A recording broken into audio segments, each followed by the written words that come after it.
മഹാക്ഷേത്രത്തിൻ്റെ യശസ് കളങ്കം വരുത്താൻ ചില ഒറ്റപ്പെട്ട കഴുകന്മാർ പറക്കുന്നുണ്ട്. ഇവിടെ ഇപ്പോഴിതാ ഒരു പോറ്റി.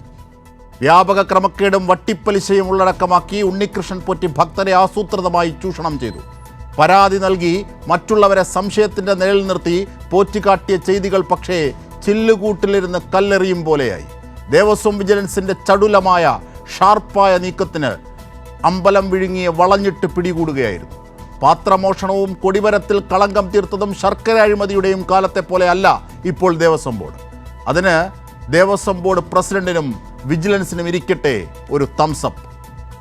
കർണാടകയിലും ബംഗളൂരുവിലും ആന്ധ്രയിലുമൊക്കെയായി ഭക്തരുടെ ദൗർബല്യം മനസ്സിലാക്കി അഴിമതിക്ക് മരുന്നിട്ട പോറ്റിയുടെ ദുഷ്ചെയ്തികളും ശബരിമലയോട് ചെയ്ത ക്രൂരതകളും പുറത്തെത്തിയില്ലായിരുന്നു. ദേവസ്വം വിജിലൻസ് അമാന്തം കാട്ടിയിരുന്നെങ്കിൽ.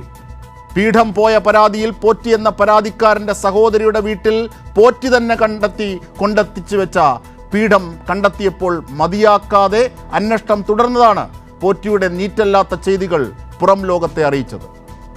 മടിയിൽ കനമില്ലാത്തത് കൊണ്ട് തന്നെയാണ് സമഗ്ര അന്വേഷണവും അതും 99 മുതലുള്ളവ അന്വേഷിക്കണമെന്ന് ദേവസ്വം ബോർഡിന് ആവശ്യപ്പെടാനായത്. തെളിയട്ടെ, ചെമ്പ് തെളിയട്ടെ.